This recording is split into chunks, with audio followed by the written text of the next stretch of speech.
Hello, welcome to today's segment. Today I'm going to talk about the Phalaenopsis species called hieroglyphica.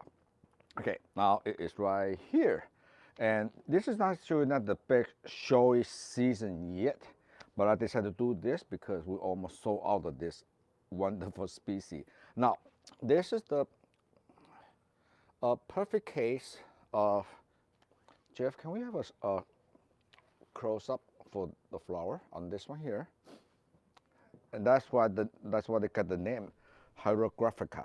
It looks like a painting or writing on the wall of, like Jeff said, Egyptian writing. Okay. Now this species actually is one of the very foundation and used to be a confused species. They used to call it Phalaenopsis luteminiana variety hieroglyphica, but it's actually it should be called as is hieroglyphica by itself. Okay, we can push back because the hieroglyphica had much larger plant than Phalaenopsis luteminiana. This is the size. Now the difference between this one here and this one here is about 4-year difference. Okay, now this here is part of my breeding plant, like even here. This is one of my stock plant for usable breeding. This is about, I had this one here at least 15 years. So they take about 4 years to reach blooming size. So this is 4 years old, 4 to 5 years old to get to that size. So this plant probably at least 20 years old. So this is why orchids are perennial. They're not annual. Okay, as long as you take care of it, they're gonna live forever, right? Now, the wonderful species about this hieroglyphica and is from the Philippine island. So it is very heat tolerant. They're not cold tolerant. So they do not like any night temperature drop below 60 degrees. They can tolerate a cooler night down to 55, and I tried it before. As long as you don't water it, just let it dry. Just leave it alone. Do not water them at all. Now, this species being from the Philippine island, for Philippines, it's hot and dry. There's only one season, summer. Okay, so this is a wonderful species to have is, and I can show you the different. Most of the we carry, and you want to buy seeding because most people do not do tissue culture because I, for one, like to buy seeding because you see the variation. This is about a 6 years old seeding. Okay, 6 years old, and it already have 1, 2, 3, 4, 5 spikes. Hieroglyphica can be flower very fast maturing. They will start flowering out of flowers about 3 years. Okay, so that's very different than, let's say, luteminiana. Okay, now one thing about this species that I have learned over the years, I've been growing this for 15 years, is like many other species, this species and this are the original jungle strain. It's not a man-made improved species. So like the Phalaenopsis formosana or Aphrodites variety formosana, this is, we're trying to get close, this is a 2N form, as close to the genetic wild form as possible to retain that DNA imprint for future breeding. You do want to spike them up as early as possible. This one is a perfect case of spiking up too late. So by the time we prop up the flower, the spike is upside down. So if you want to grow them, and I do like this one, for example, I would just say this is one of the seeding that we select, and I will be using this for breeding because I like the compact. So this is what I brought because this is from thousands of seeding, and this is the variety I call compactum.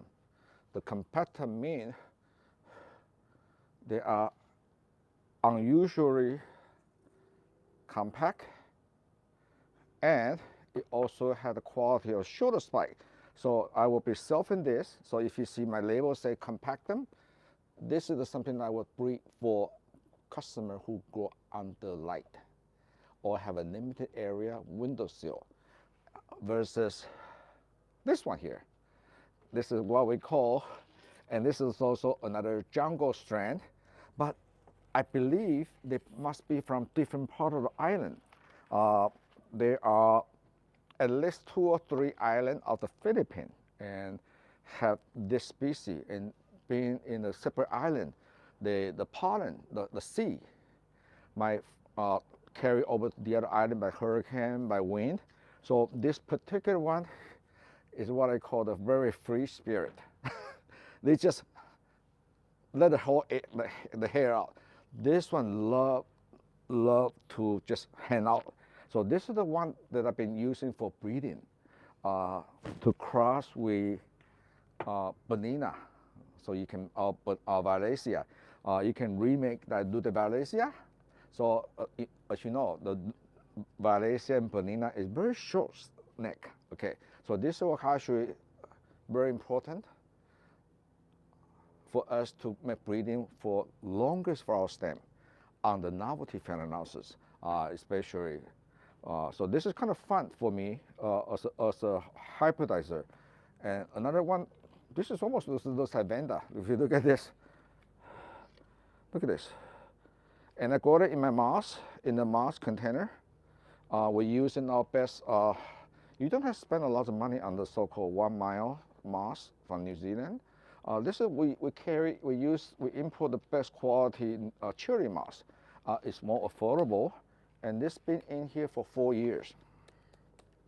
Using my Norman supplement fertilizer, it doesn't have a lot of heavy metal, urea free, and easy to leach out the excess salt.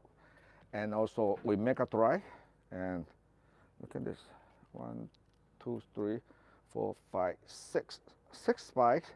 And another thing, they can be, so this is, see the difference in variation? Okay, so this is why when you buy orchid, you should buy from vendor, offer you as much information as possible, because all this make a difference.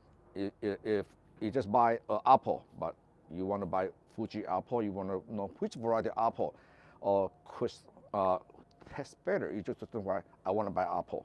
So that is the difference, because if you live in Florida, if you live in Texas, you love the heat. This is, you have the space. This is the regular form is wonderful for you. Now, when we start identify varietal, mean compact them, that you know this will be good. If you have limited area, this will be better choice for you. So this is actually one of the, I have 2 compactum here. So this is actually also the strand from the compactum. Okay, we will be offer the compactum strand in the future. This is something really new. Nobody had the compactum because nobody carry out there to raise enough seeding. I think we only, out of 200 seeding from this, the free form, we only identify maybe about 5 of this.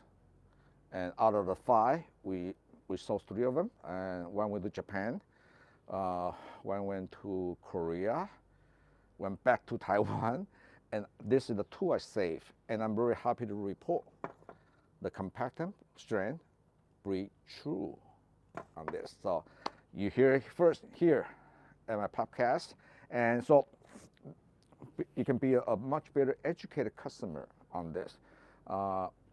We also, some of you have been purchased this particular species, and I've been noticing some of the coloration, because when you, this is the coloration, I call it they're getting very orange. So I think through the population, and by commanding, this is the case of commanding the regular wild form, and then compactum form, they're from different islands. So when you combine the 2 different islands of the Philippine species together, there are some magic happen, because you start seeing, I think Donald Richard has one, almost the orange color. So very exciting. I will be continuing to doing breeding with this line of species by mixing them up, stir out the pot. but we should also identify them. So it always going to identify when on the label. If I say compact them with the regular form or a particular item form. Okay, so the feeding is the same. They all go together with the rest of all our Phalaenopsis in the greenhouse.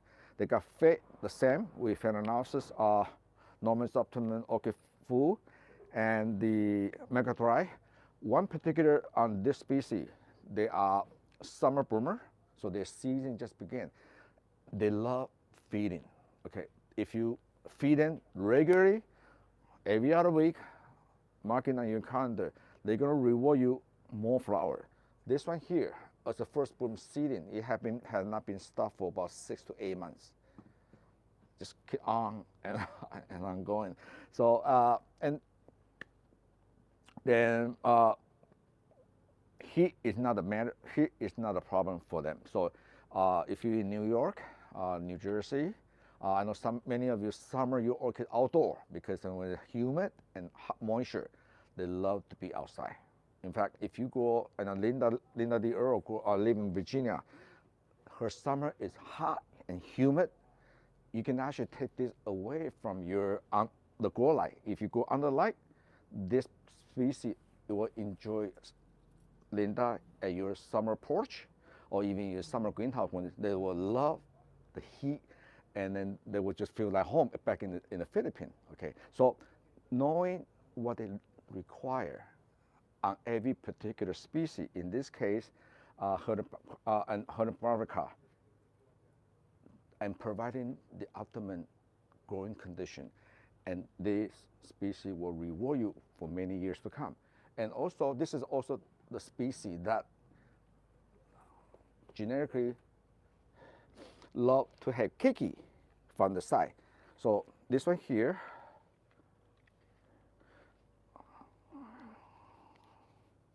have one major plant here and one side keiki. Had nothing to make Norman's keiki face. But this one here, I did it 4 months ago. No, last fall, 6 months ago. My 2-in-1 keiki paste, that was October, that was really hot. Warm day and warm night, you put it on the top, it's gonna give you a keiki. So right now it's cooler, so I need to do a step and step. I haven't, because it's cool temperature, so I'm gonna put application again at the base. So with a cool night, right now we have, it's gonna do two things. One thing possible, it's gonna give me a flower spike. Okay, so this is February. Okay, you're gonna give it a flower spike. By April and May, the warmer day and warmer night, you're gonna send out new root. And that's perfect stage to break up and then start a new plant.